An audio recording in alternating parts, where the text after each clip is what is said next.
नमो नमस्ते श्रीरमणाय चिद्घनस्वरूपाय आत्मसंस्थिते शीतलदृष्टिं मृदुतमवचनाय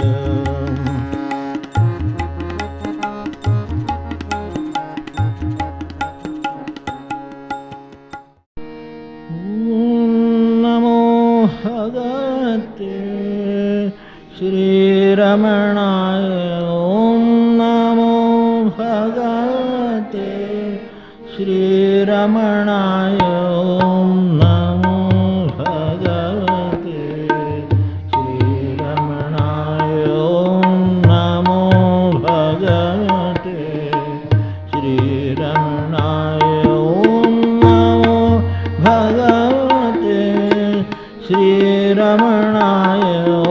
नमो भगवते श्रीरमणाय नमो भगवते श्रीरमणाय नमो भगवते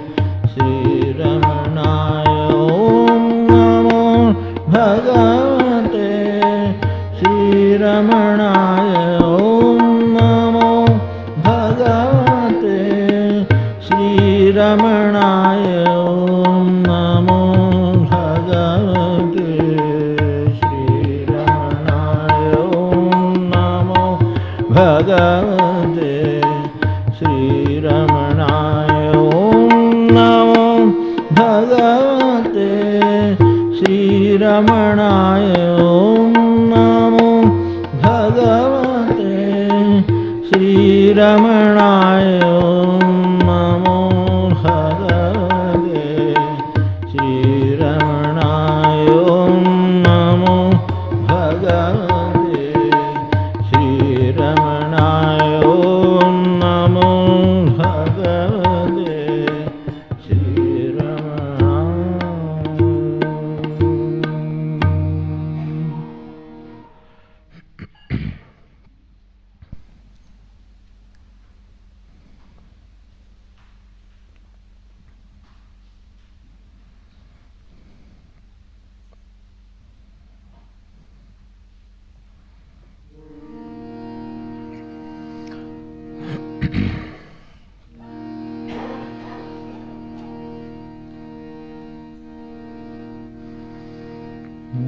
वायुरोधनात् लीयते मनः जालपक्षिवत् रोधसाधनं जालपक्षिवत् रोधसाधनं चित्तवायवश्चित्क्रियायुतां चित्तवायवश्चित्क्रियायुतां शाखयोर्द्वयी शक्तिमूलकां शाखयोर्द्वयी शक्तिमूलका लयविनाशने उभयरोधने लयविनाशने उभयरोधने लयगतं पुनर्भवति नो मृतं लयगतं पुनर्भवति नो मृतं प्राणबन्धनात् लीनमानसं प्राणबन्धनात् लीनमानसम् एकचिन्तनात् नाशमेत्यदः एकचिन्तनात् नाशमेत्यदः नष्टमानसोत्कृष्टयोगिनः नष्टमानसोत्कृष्टयोगिनः कृत्यमस्ति कित् स्वस्थितिं यतः कृत्यमस्ति किं स्वस्थितिं यतः दृश्यवारितं चित्तमात्मनः दृश्यवारितं चित्तमात्मनः चित्वदर्शनं तत्वदर्शनं चित्वदर्शनं तत्वदर्शनम्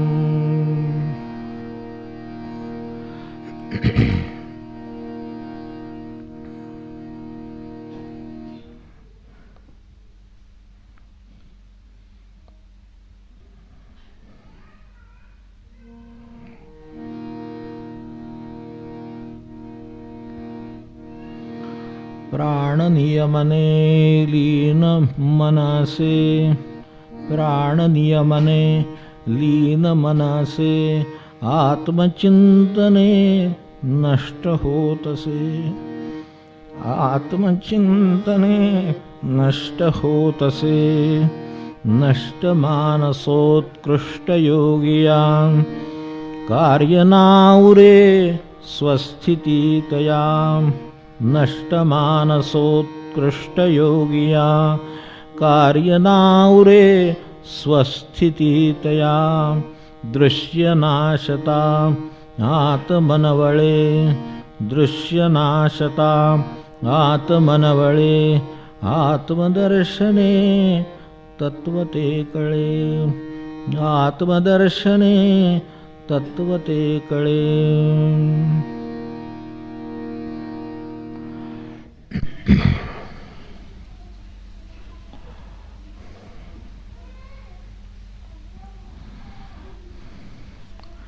गेल्या वेळेला आता थोडा शेवटचा विषय आहे.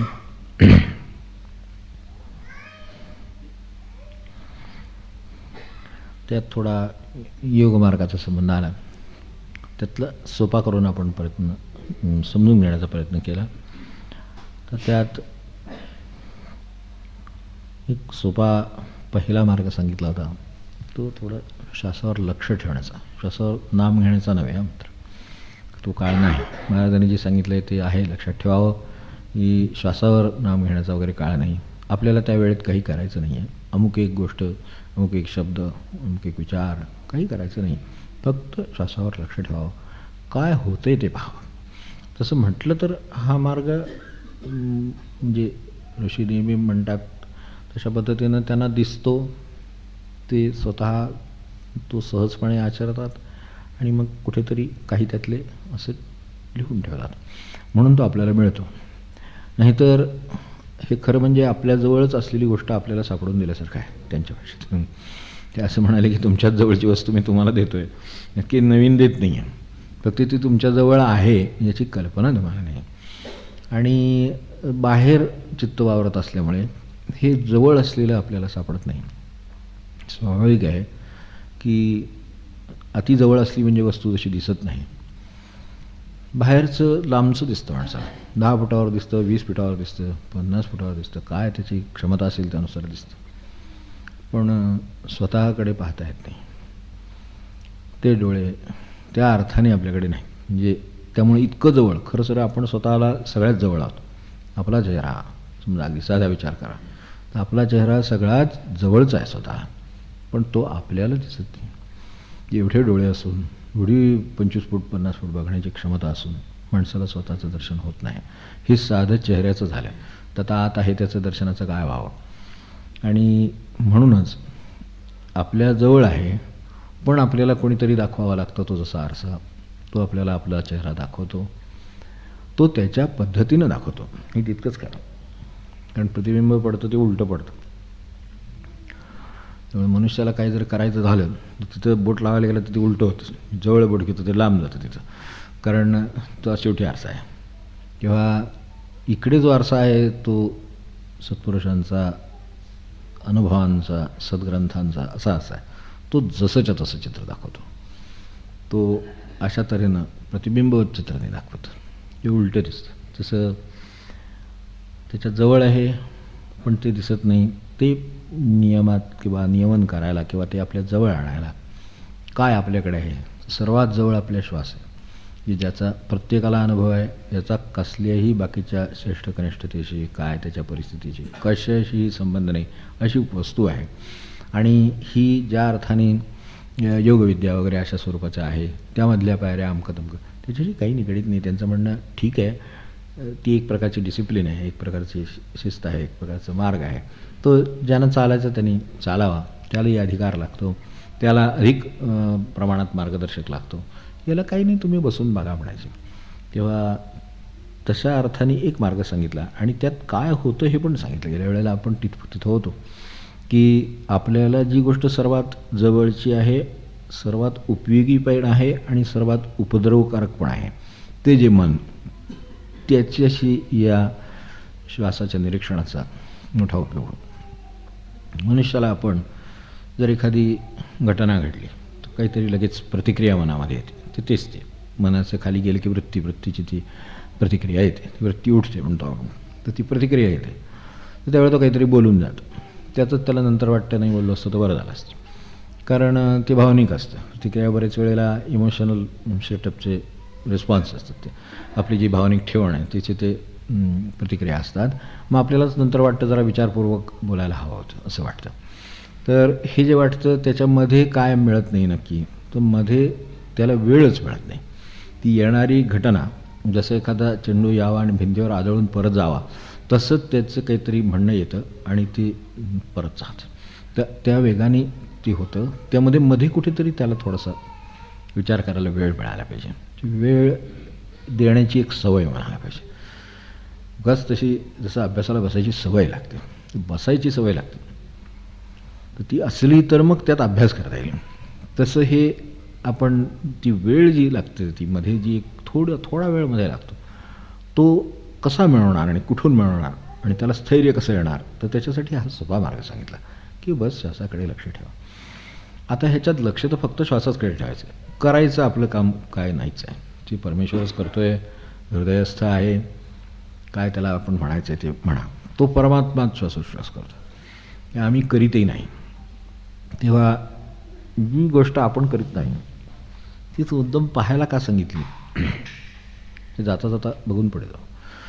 तर आपण केलेल्या गोष्टीत आपल्याकडे थोडं का विना कर्तृत्वाचं की पुन्हा मी ते केलं असेल, आसन घातलं तरी मी घातलं असेल, आसन मी नाही घालत, तो श्वासोच्छ्वास चालू आहे तो मी चालवित नाही, मी कदाचित बिघडवू शकेन तो ते होतं साधारणपणे, किंवा अशा मार्गाने कुठेतरी कुंभकरेचक करून त्याचं काहीतरी कमी जास्त करायचा प्रयत्न करेल.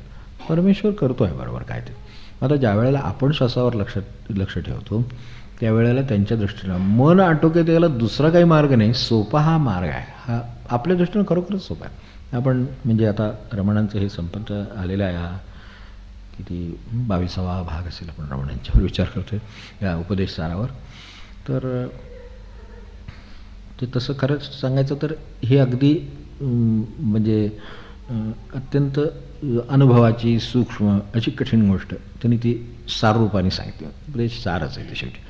तर त्याच्या बाबतीत सुद्धा साराचा उपयोग जर व्हायचा असेल आपल्याला तर त्याचा प्रयोगच व्हायला पाहिजे. खरं सांगायचं तर एका बाजूने चिंतन व्हायला पाहिजे, विचार व्हायला पाहिजे, सगळ्या बाजूने ते बघितलं पाहिजे बरोबर आहे का चूक आहे.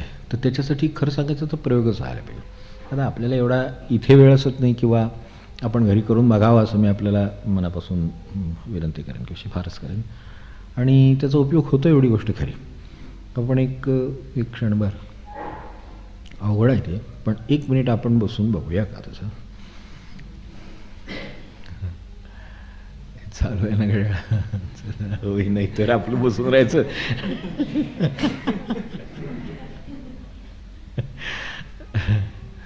आणि अनुभव संपायचंच नाही असं नको आहे. चालू आहे तर यात आपल्या श्वासावर लक्ष ठेवावं. विचार करायचा नाही, कोणाला अडवायचं नाही, मुद्दाम श्वास जादा घ्यायचा नाही, मुद्दाम सोडायचा नाही, शांतपणे बघत बसायचं.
श्रीरमणाय.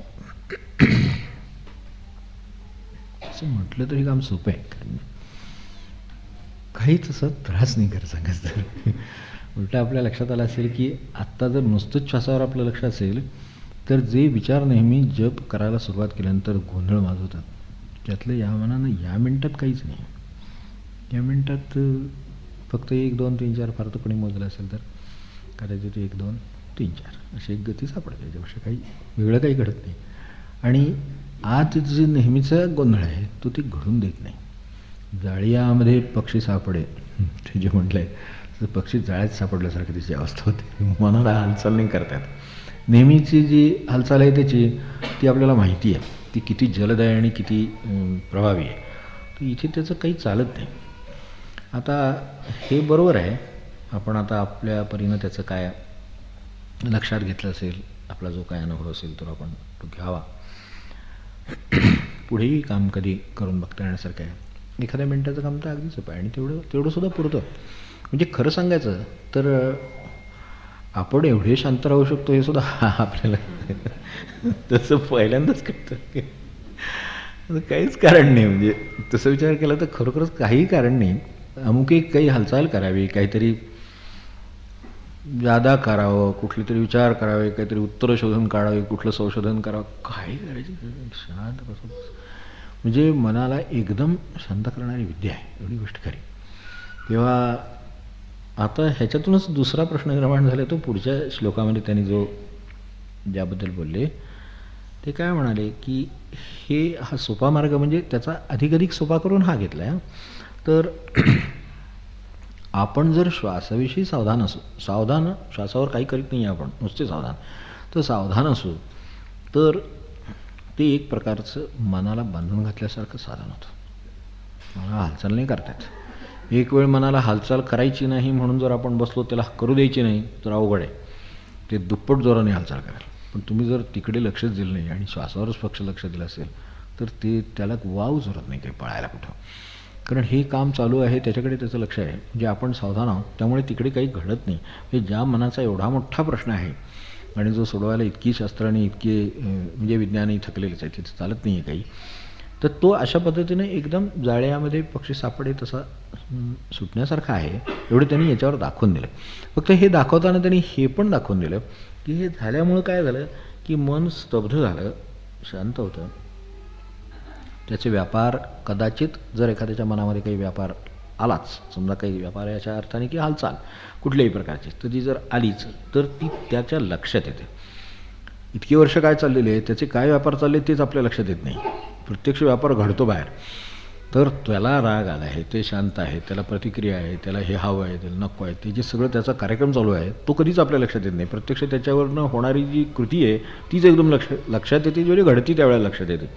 तर यासाठी त्याचे व्यापार लक्षात आले, काम झालं, हे सगळं ठीक आहे. पण त्यातून एक प्रश्न निर्माण झाला तो आपल्या लक्षात आला असेल की व्यवहारात आपण आता 1 मिनिट बसलो, म्हणजे आपल्याला तर इथं आपल्याला मिनटावर आहे सगळं, तर आपण 1 मिनिट बसलो, एखादा गरीब 5 मिनटं बसलो, ठीक आहे, त्याची तेवढी कुवत आहे म्हणा किंवा क्षमता आहे. तर या क्षणी आपल्याला त्याचं साधलं, म्हणजे की मनाचं काही हालचाल नाही होऊ शकले, त्याचे लय साधला असं म्हणतो आपण त्याला, लय.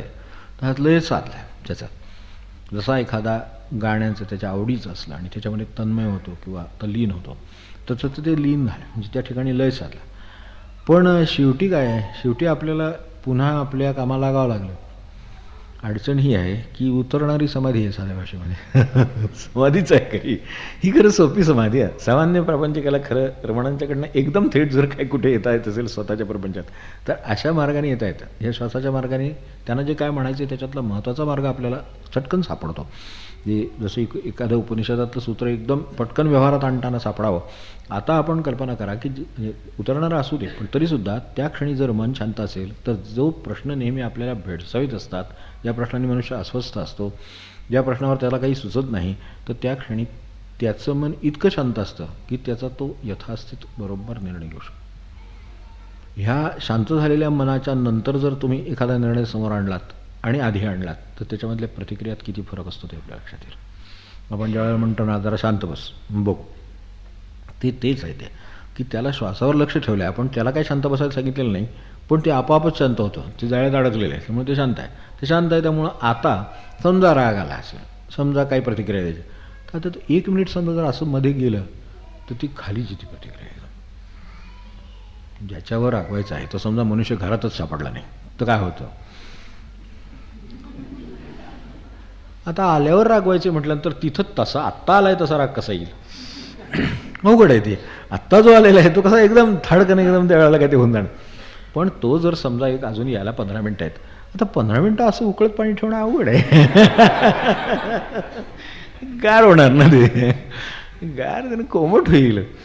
फार तर त्याच्यावर एखादी प्रतिक्रिया, बघ तुम्ही मगाशी असं आला असतं तर अमुक झालं असतं, तर मग असतं, म्हणजे ते बोलण्याला एकदम खाली कोमटपणा झाला साध्या भाषेत.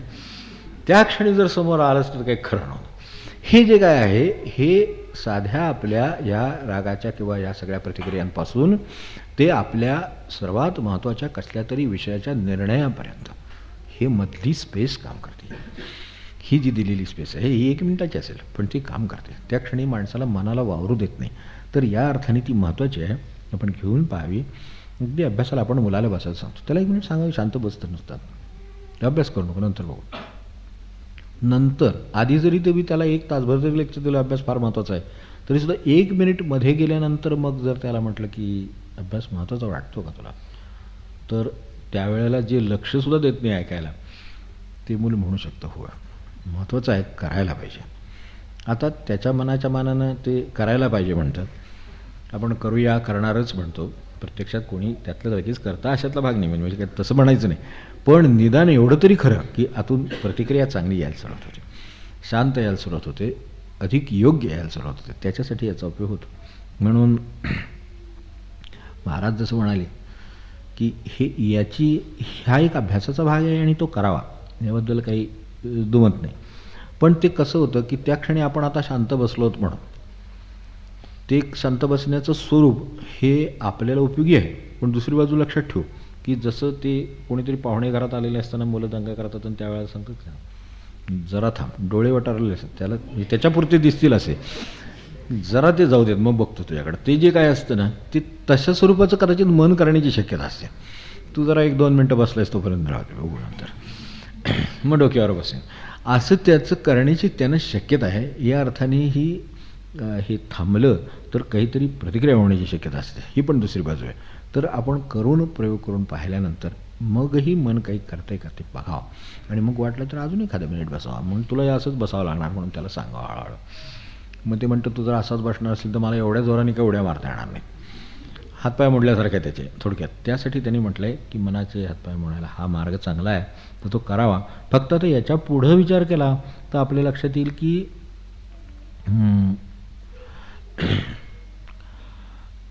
महाराजांच्याबद्दल मला एखादी मागे प्रश्न, फार वर्षापूर्वीची गोष्ट आहे, तुम्हाला त्यांच्यात एवढं काय त्यांनी वैशिष्ट्य तुम्हाला काय सापडलं तुम्हाला?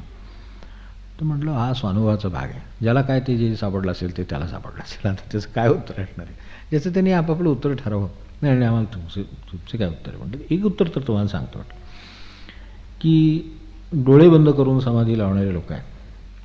महाराजांनी उघड्या डोळ्याची समाधी शिकवली. एक डोळे उघडे असताना सुद्धा समाधी लावायला कशी येते ते शिकवले. आणि दुसरं समाध्या उतरतात आणि 24 तास चालणारी समाधी शिकवली आहे दुसरं. आता ह्याचं ज्याचं त्याने अर्थ ज्याचं त्याने घ्या. पण महाराज एकदा असं म्हणाले, ते घेऊ आपण लक्षात, ती उतरणारी समाधी काय कामाची म्हणली असं एकदा बोलले. किती बरोबर आहे ते.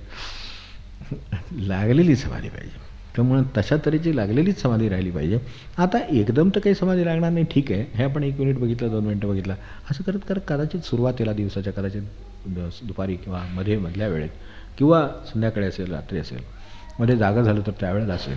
पण असं करत करत त्याचा काल वाढू शकतो आणि त्याचं जे मनाला जे काही शांत करण्याचं काम आहे किंवा त्याच्यापेक्षासुद्धा त्यांनी अधिक पुढचं सांगितलं आहे की हा जो मनोलय आहे हा ठीक आहे, काही काळासाठी होईल, पण विनाश हा खरा मार्ग, मनोनाश हा खराच. आणि त्या नाशाला मात्र लय करत करतच नाश होईल. म्हणजे जशी तिकडे क्रममुक्ती आहे तशी ही क्रमानं होईल.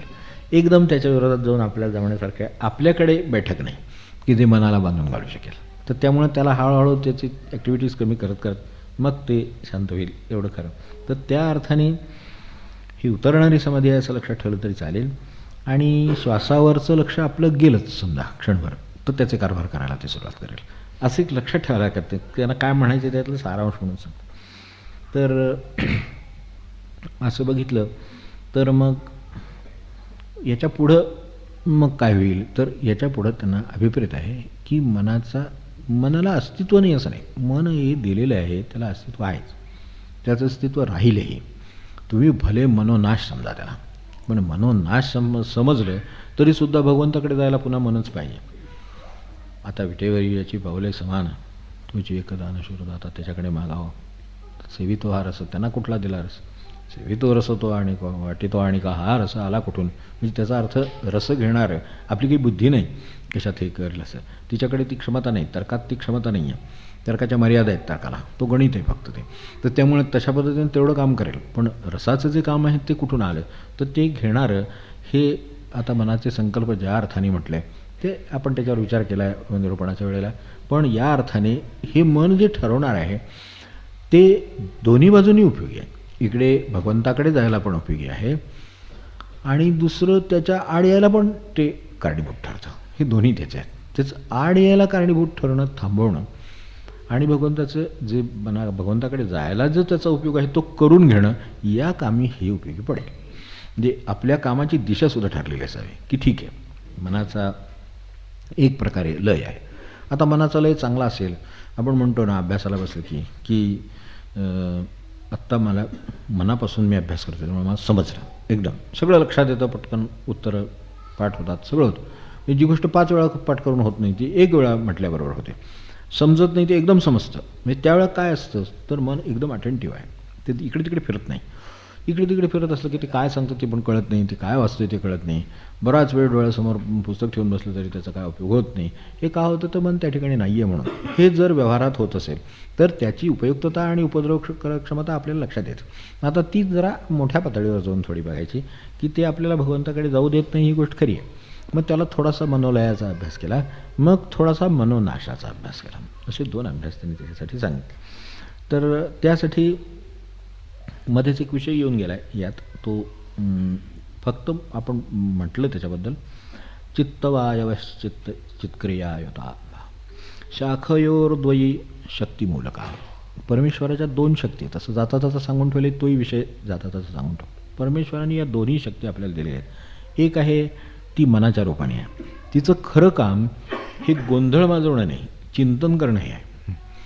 चिंतनात चित्तन ते जे आहे चित्त, तर ते तसं चिंतन करणं हे त्याचं खरं काम आहे. पण अलीकडे चिंतन कुठलं कोण करतो, तो बघत बसला डोळे उघडून आणि तासनतास त्याच्या डोक्यात ते विचार चालले. तर ते चिंतनाची त्याला क्वालिटीही नाही, विषयही नाही, त्याची एकाग्रताही नाही, त्यातून त्याला काही सापडतही नाही, अशा तऱ्हेचंही नाही. हे काम एक चिंतनाची शक्ती म्हणजे ती मनाच्या रूपाने दिली, ती त्याला मनाला चिंतन करायला, म्हणजे आपल्याला मन माहिती आहे, विचार माहिती आहे, चिंतन माहिती आहे. तर ही चिंतना चित्तम ते जे आहे त्या 2 शक्ती दिल्यात. त्याच्यातलं मन ही त्यांनी दिलेली शक्ती आहे एवढं लक्षात ठेवा, ती शक्तीच आहे. आणि शक्ती आहे म्हणूनच तिला आपल्याला हात लावता येत नाही आहे. तिचा वापर करता येईल, बदल करता येईल, दिशा बदलता येईल, वापर करता येईल, सगळं करता येईल, पण शक्ती आहे. त्यामुळे तिला या अर्थाने आपण तिचं काही करू शकणार नाही. चांगल्या दिशेला लागली ते घेऊन जाईल आपल्याला पटकन उचलून. तर हे पण त्याच्याकडे क्षमता आहे. वायूचं जसं आहे तसं हे वायू आपल्याला त्याला काही करता येत नाही. तशा भगवंताच्या 2 अदृश्य शक्ती त्याने आपल्याला दिलेल्या आहेत. तिचा फक्त आपण वापर करायला शिकावा असं त्याने एक सुचवलेलं आहे आपल्यापर्यंत. ते आपण म्हणजे याचा व्यवहाराशी संबंध येतो, त्यात मी फार जात नाही. दुसरं त्यांनी सांगितलं आहे की प्राण आहे त्याचं कामच क्रिया करणं हे आहे. प्राण आहेत म्हणून क्रिया चालू आहे हे तरी आपल्याला माहिती आहे. श्वास आहे म्हणून क्रिया चालू आहेत हे आपल्याला माहिती आहे. प्राण नसेल तर क्रिया होणार नाहीत या अर्थाने तरी आपल्याला कळतं. तर त्यामुळे प्राणाचं काम क्रिया करणं हे आहे आणि मनाचं काम चिंतन करणं हे आहे. तर त्याला चिंतनाला लावा आणि प्राणांना क्रियेला लावा, फक्त दिशा लक्षात ठेवा. आत्ताही ते काम करतातच आहेत. एवढा प्रपंच उसावर मनुष्य 70 वर्ष 80 वर्ष करतो. काय त्यांनी क्रिया केल्या असतील कल्पना करून बघितलं तरी शक्य नाही. त्याला स्वतःला विचारलं तरीसुद्धा अगदी आत्मचरित्र लिहायला बसलाच समजा तरीसुद्धा त्याच्याकडून जे लिहिलं जाईल त्याच्या 100 पट सुद्धा त्याने केलेलं असेल, काही का आठवणारही नाही.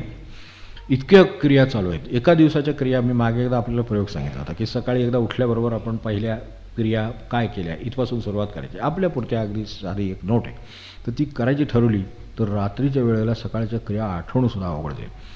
इतक्या म्हणजे शेकडो हजारो क्रिया एक मनुष्य स्वतः एका दिवसात करतो. 365 दिवस, इतकी वर्ष, म्हणजे तो काय क्रिया करीत असेल. बरं, एवढ्या क्रिया केल्यानंतर आता तो बहुतेक त्या आकाशात तरंगतच असलेला दिसायला पाहिजे. तो जमिनीत गेलेला दिसतो खाली. उलटा काय करणार, गेला काय करावं, हे उलटच होते.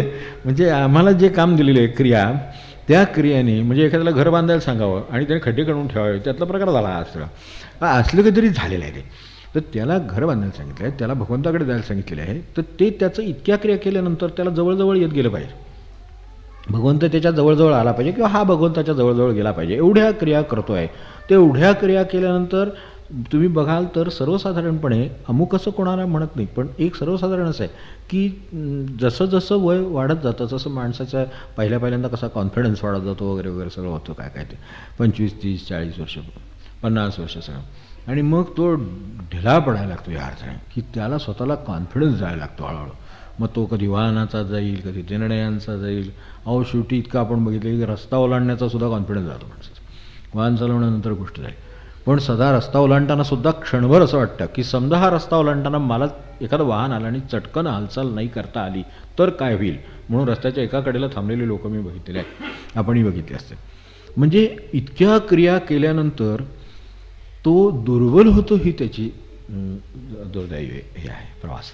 इतक्या क्रिया केल्यानंतर तो अधिक सावधान आणि सबल व्हायला पाहिजे कर्माने, मनाने तरी. आता मला सांगा, तो रस्ता पार केला की नाही, तो रस्ता पार करेल, शक्ती म्हटलं तर त्याच्याकडे आहे, पण मनशक्ती नाही. मूळ जी हवी आहे ती कमी कुठली पडली तर मनाची कमी पडली. म्हणजे हे प्राण आणि हे जे दोन आपल्याला चिंतनाला आणि इकडे जे क्रियेला जे दोन मोठ्या ईश्वरी कृपा आहेत असं त्यांचं म्हणणं आहे, त्या माणसाला दिलेले आहेत, त्याचा त्यांनी योग्य कारणासाठी वापर केला नाही. आता मनाची शक्ती चिंतन करत बसणार. चिंतनचं दुसरं निगेटिव्ह स्वरूप म्हणजे काळजीने घ्या.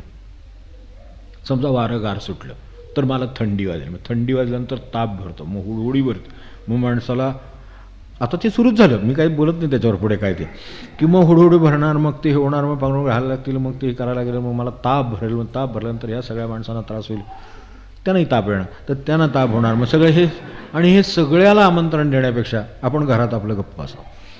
ते खरं काय आत्ता काही झालेलं नाही, वारं सुटलेलं नाही, कुठलं काय झालं नाही, अजून बघितलं नाही आपण बाहेर जाऊन काय झालं काय नाही ते, पण हे एकदा चिंतन असं सुरू झालं की ते एकदम ताप भरण्यापर्यंत, इंजेक्शन घेण्यापर्यंत येतात.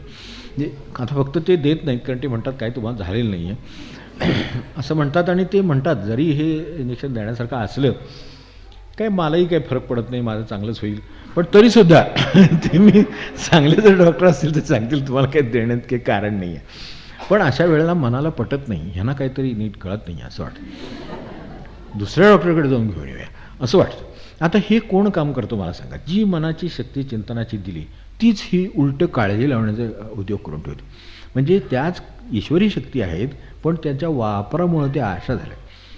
ते शत्रूला गारद करण्यासाठी दिले, ते स्वतःलाच गारद करायला निघाले, असं परिस्थिती झाली. म्हणून मनुष्य हे जे म्हणजे ज्याच्यात म्हटलं मी शेवटी हळूहळू वयानुसार त्याला जास्तीत जास्त काळजी वाटायला लागते. उलटं इतक्या अनुभवानंतर तो निश्चिंत झाला पाहिजे, कारण त्याच्यामागे एवढा अनुभव आहे. म्हणजे ते ओव्हर कॉन्फिडन्सवाले ते लोक नव्हे की काय तुम्ही काय काळजी करू नका, तसले नव्हे. खऱ्या अर्थाने त्याला अचूक क्रियांचं ज्ञान झालं पाहिजे. एखादा मनुष्य कॉलेजमध्ये किंवा त्या काय याला मेकॅनिकलला इंजिनिअरिंगला शिकतो, तर त्यावेळेला त्याच्याकडून काय वर्कशॉपमध्ये काम करून घेतात. पहिल्यांदा त्याचा ठोका चुकतो, त्याचं ते माप चुकतात, त्याचे ते केलेले वस्तू नीट होत नाहीत.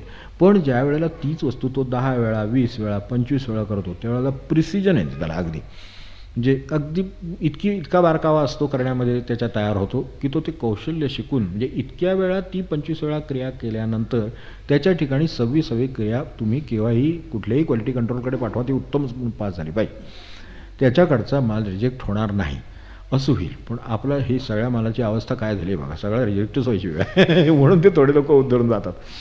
कारण हे सगळं आपण घालवून बसलो, ज्या शक्ती मनाच्या चिंतनाच्या दिल्या त्या ह्या अशा काळजीपोटी जर लागल्या गेलेल्या असतील आणि तेच जर काम त्या करत असतील आयुष्यभर, तर काय होईल ते आपल्याला माहिती आहे काय होतं ते आपण समोर लोकही पाहतो, आपल्याला अनुभव असेल. तर या दोन्ही, एक प्राणाची मिळालेली क्रियेची शक्ती आणि दुसरी मनाने मिळालेली चिंतनाची शक्ती, या दोन्हींना दिशा चांगली ठेवली तर पहिल्यापासून हे काम होईल. हे होणार नाही असं नाही. जर एखादं टेक्निकल काम अशा पद्धतीनं आपण जास्त वेळा केल्यानंतर ते अधिक योग्य म्हणजे परफेक्ट अशा अर्थाने, तर इतकं जर ते प्रिसाईज आणि योग्य होत असेल तर आपल्या मनानं जे घेतले जाणाऱ्या म्हणजे जे चिंतन आहे ते पण प्रिसाईज राहील. एखाद्या विषयावर एवढा विचार करण्याची गरज असते. किती? 10 मिनटं 15 मिनटं. एखाद्या विषय आहे समजा, काही निर्णय घ्यायचा आहे, एक 15 मिनटं विचार करण्याची गरज असते. काहींचे 15 दिवस विचार करण्यात चालेल.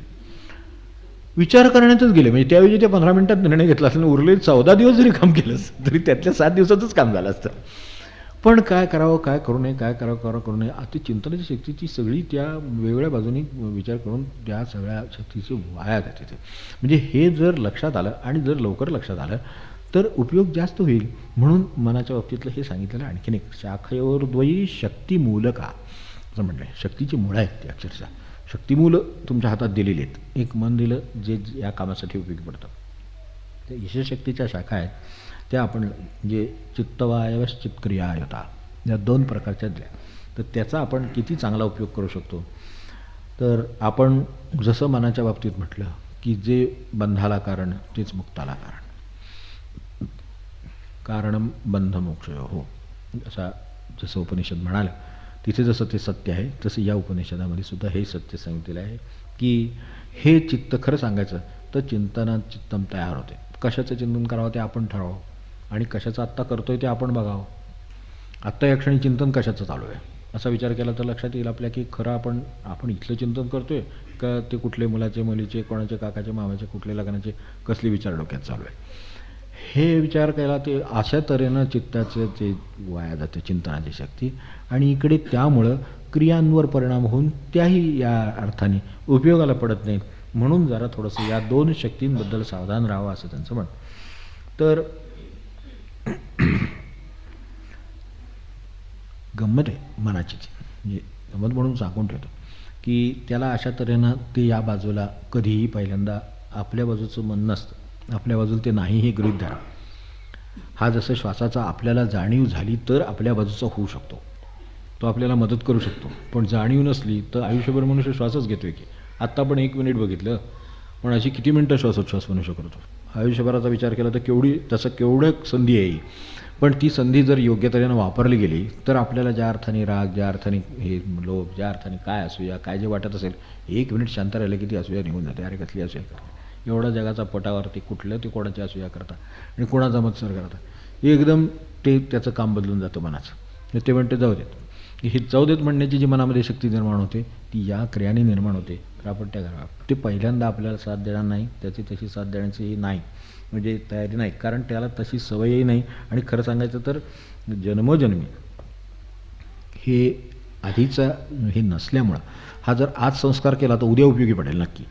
हा आज उद्या परवा तेरवा केला तर अधिक उपयोगी पडेल. पण यासाठी आपल्याला हा मनाला हे थोडंसं जसं श्वासाचं म्हटलं तसं आणि हे या 2 चिंतनाचं आणि या क्रियांचं या दोन्हीचंही आपल्याला जेवढं शक्य असेल तेवढं काम करावं. काय होतं ते आपल्या बाजूचं नाही असं का म्हणायचं, तर स्वस्थ बसायला जर आपण ठरवलं की आज बाबा आपल्याला स्वस्थ बसायचं, तर अगदी माळ घेऊन बसणार, आता स्वस्थ बसणार, तर ते बसलं की त्याला काहीतरी आवाज आला का हो, आता काय कारण आहे ते जाऊ दे तेवढा आवाज आला असला, समजा रस्त्यावर आवाज आला, काय कुठं शेजारी आवाज आला, काय बागेत कुठं आवाज आला, ते निमित्तच हवं त्याला पाहिजे. आवाज आला का म्हणून माळ घेऊन नुकता बसलेला माणूस किती मिनिटाच्या आत बाहेर येतो हे मी बघितलं लगेच. आत्ता तर तुम्ही माळ घेऊन बसलात, ती अजून मणी यायचं आहे ते मेरूमणी, तेवढ्या वेळ जगात काही उत्पात होणार नाही एवढं नक्की. आणि तुमच्यात तर आयुष्यात काही होणार नाही, व्हायचं असं तर केव्हाच झालं असतं, तसं काही झालेलं नाही आहे. तर तो पहिले मणी माळ संपायच्या आत काय झालं का हो, आवाज आल्यासारखा वाटला. आता आवाज वाटला असला तर अजूनही लोकांना बाकीच्यांना ऐकू येतच की, त्यामुळे का फक्त आपल्याला फ्रिक्वेन्सी आहेत आणि त्यांना नाही येत असेल. अहो कसलं तरी दगड पडला, काहीतरी झालं, काय जावळ पडली, काय माणूस कोणतरी धडपडला असेल, काहीतरी झालं असेल. पण ते त्या क्षणी पण मन लगेच पहिलं ते म्हणतं आधी आवाज हा काहीतरी पडल्यासारखं वाटलं. बाहेर गेल्यावर मग बघतो तेव्हा अरे काही नाही वाटतं. मन नाराज होतं अशा वेळेला. काहीतरी जर तिथं पडलेलं दिसलं एखादं काहीतरी ना, तर ते माळ खिशात टाकून लगेच त्याचे काम त्याला पाहिजेच आहे काहीतरी. म्हणजे मन कोणाच्या बाजूचं हे लक्षात द्यावं पुढचं आहे. त्यात आनंद कुठे वाटेल मला सांगा. बाहेर गेला, आवाज आला, ठीक आहे, बाहेर गेला आणि बघितलं कुठे काही आपल्या परिसरात, जोपर्यंत जेवढं आपल्याला दिसतं या परिसरात काही झालेलं नाही कुठे, असं समजा जर असलं तर मन नाराज होतं. जाताना ज्या वेगाने पावलं जातात त्याच्या उलट वेगाने हळूहळू आत येतात. पाय ओढत मनुष्य आत येतो आणि जपाला बसतो. जाताना पळत गेलेला असतो, काय झालं म्हणून. तिथं काहीच झालं नाही म्हटल्यानंतर आता काय थांबण्यात अर्थ नाही. त्यामुळे मग परत आत येऊन जपाला बस, म्हणजे जपाला बसणं भाग पडतं मनाला आणि तिकडे जायला ते उत्सुक असतं. हे त्याचे स्वभाव लक्षात असावा म्हणून झालं. तर हे सगळं आपल्याला माहीत असावं, म्हणजे या दृष्टीनं आपल्याला काय होतंय त्यावेळेला आपले काही होते का असं लक्षात येईल. जरा काहीतरी झालं तरी सुद्धा माणसाला लगेच अस्वस्थता येते. म्हणजे किती एक दोन माळा नाही तोपर्यंत हे होतं. तर असं करायचं किंवा नाही करायचं ही ठरवायची शक्ती आपल्याकडे आहे. समजा अशी कल्पना करू की मला काही बाहेर आवाज आला, तर मी बाहेर जाणार, परत तो कसला आवाज आला हे त्यांना विचारणार, ते त्यांना विचारणार, ते त्यांना विचारणार, तुम्हाला आला का, मला आला का, हो मला पण आला, मला पण आला, मग कसला आला, मग तुम्हाला काय वाटते, मला काय वाटते. समोर तर काही दिसत नाही. आता हे जे काय पुढं चालणार काय, किती वेळ चालले काय सांगता येत नाही, कारण मुळात जॉब करायचं आहे. त्यातून आपल्याला जेवढा वेळ बाहेर पडता येईल तेवढं बरं आहे असं मन म्हणतं. तर त्यामुळे तेवढा वेळ ते चालणार. मग हे सगळं जर आपल्याला टाळायचं असेल तर आपल्याला स्वतःला क्षणभर आवाज आल्यानंतर आपल्याला एक श्वासाची युक्ती सापडली आहे. एक क्षणभर ती वापरून बघा. आवाज आला आहे, ठीक आहे, जगामध्ये जर काही होणार असेल की ज्याच्यासाठी माझीच गरज आहे दूर करण्यासाठी, ही कल्पना करू समजा, तर आपल्याला आपल्यापर्यंत ते येतील, कोणतरी असणारच की नाही का, तर ते आपल्यापर्यंत येतील. मग तेवढा एक काळ समजा की जग थांबवून ठेवला, माळ तशीच ठेवली आणि 1 मिनिट श्वासावर लक्ष दिलं, तर 1 मिनिटानंतर आपल्या लक्षात येईल की नंतर काहीच झालेलं नाही, कुणी आपल्याला हाक मारलेली नाही, जाण्याची काही गरज आहे. वापर ह्याचा सगळ्याचा अंमलात यायला काय उपनिषदाचं हे सार आहे उपदेशाचं. तर अंमलात कसं येईल, तर अंमलात असं येईल. मग आपल्याला पुढे लक्षात येईल की ते जे मी पुढची 15 मिनटं घालवून दुसरे विषय डोक्यात घेऊन परत आत पाय ओढत येणार होतो, त्याऐवजी मी बसल्या जागी राहू शकलो आणि जो माझा जप 15 मिनटाचा होता तो 14 मिनटं झाला असेल कदाचित, पण 14 मिनटं जप झाला. अशा तऱ्हेनं तो वाढतो. चिंतन हे सगळं लावायचे परमेश्वराकडे चिंतन, आणि आपली क्रिया पण परमेश्वराकडे लावायच्या. त्या लागणार कशा, त्याच्यासाठी हे मनाचं उदाहरण म्हणून मुद्दाम आपल्यासमोर ठेवलं की अशा पद्धतीनं सुद्धा ते होऊ शकतं. तर हा आतला भगवंत सापडायला, हा बाहेरचा भगवंत आहे ज्या तो सगळीकडे पसरलेला आहे. पण आपल्याला ठीक आहे, देवदर्शनाने आपल्याला ते जमत असेल तर देवदर्शन घ्या, पण दर्शन घ्या आणि शांत बसा. बाकीच्या कशात लक्ष घालायचं कारण नाही. तो घंटा हळूच वाजवते का, जोरातच वाजवते का, मग ते वेळेतच आहे का, 5 मिनिटांना उशीर झाला आहे का, काही संबंध नाही आपल्याला. आपण देवाचं दर्शन घ्यावं, शांत बसावं, देवाशी तादात्म्य व्हावं. एरवी तशी संधी तिथं गेल्याशिवाय येणार नाही याचं भान ठेवावं. तर तसं जर असेल तर आपोआप त्याच्या बाहेरच्या ह्या अशा तऱ्हेच्या ज्या पूरक गोष्टी आहेत, म्हणजे क्रिया कुठे लावाव्यात हा प्रश्न आहे. महाराजांचा जो अभंग आहे, पायी गडो तीर्थाटन वगैरे, बंधू संतांचे चरण वगैरे, ते सगळं जे यादी दिलेली आहे ते अशी प्रत्येक संतांचे आपल्याला असे अभंग सापडतील. महाराजांनी तर म्हटलं आहे, आपल्या म्हणण्यातही आहे. तर तशा तऱ्हेच्या क्रियांकडे हे लावलं तरी त्यांना काय म्हणायचं त्याचा आपल्याला उपयोग होईल. दुसरा एक सिद्धांत इथून सुरू होतो, तर त्याची फक्त ही बघून ठेवू की काय आहे, आपल्याला हे जे आजूबाजूला जग आपलं आहे, ज्याच्यात आपल्याला काहीतरी घडतं आहे असं वाटतंय, स्वतःही मी भाग घेतो आहे असं वाटतं आहे आणि सगळं करतो आहे, हे थोडंसं पटायला कठीण आहे. कळायला एक वेळ सोपं असेल कदाचित, पण पटायला कठीण आहे, हेही मान्य. पण हे सगळं जे आहे ना, तसा आभासच आहे खरं सांगायचं तर. हे वाटतं आहे, पण हे हा आभास. आता तुम्ही म्हणाल एवढं समोर दिसते, हिरवं दिसते, निळं दिसते, हे सगळं हे आहे, अमकं आहे तमकं आहे, हा काय आभास आहे का? तर तशा अर्थाने आभास नाही. ज्या अर्थाने आपण त्याला सत्य समजते त्या अर्थाने ते सत्य नाही आहे, एवढा तो आभास आहे. आणि त्याच्यात त्या अर्थाने आपण त्या जगामध्ये फारसं काही करू शकणार नाही, म्हणजे करण्याची गरज पण नाही आहे. आपल्याला ज्या अर्थाने जगात उडी मारून काहीतरी करावं असं वाटतं, जगात काही उडी मारण्यासारखं काही तिथे काही विहीर नाही आहे का, काय पोहायचं नाही आहे का, काही करायचं नाही. तुम्ही काही नाही केलं तरी हे जग असंच्या असं पुढे चालू राहील. जशी एखादी रेल्वे सुटलेली आहे आणि तिच्या वेगानं ती जात राहावी आणि आपण प्लॅटफॉर्मवरती बघत राहावी. काही नॉनस्टॉप गाड्या येतात, काही वेळेला आपण बघितलं असं नॉनस्टॉप रेल्वेच्या वेळेला प्लॅटफॉर्मवर असलेला मनुष्य त्यात उडी मारायचा काही प्रयत्न केला तर उलटे स्वतःचे पाय मोडून येईल, ते नाही करायचं. तर असं जगात उडी मारून काही वेळेला आपले पाय मोडतात, असं होतं. आपल्या डोक्यात विषय शिरतात त्या अर्थाने. तर तसंच करायची काही गरज नाही, जग चालू आहे, व्यवस्थित चालू आहे, आपलं व्यवस्थित चालू आहे का बघावं, असं त्यांचं म्हणणं. रमणांचं म्हणणं एवढंच आहे की त्यांचं व्यवस्थित चालू आहे, ते ज्या पद्धतीनं जग चालू आहे त्या पद्धतीने चालू आहे, ते चालू आहे, पण ते चालू आहे ते खरं नाही आहे एवढं लक्षात ठेवा. फार काही खरे पण त्याला द्यायचं कारण नाही. हाय ठीक आहे, मर्यादित आहे. जसं आपला तिकडे विषय चालला आहे आभासात्मक आहे, तसं ते असतपैकीच आहे. कारण ते खरं ठरतच नाही आहे, त्याला अंतिमतःही खरे स्वरूप नाही. खरं सांगायचं तर माझ्यातल्यासुद्धा देहाला जिथं अंतिम स्वरूप नाही, शाश्वतता नाही, पण त्यातल्या आतल्या प्राणाला आहे, वायूला आहे.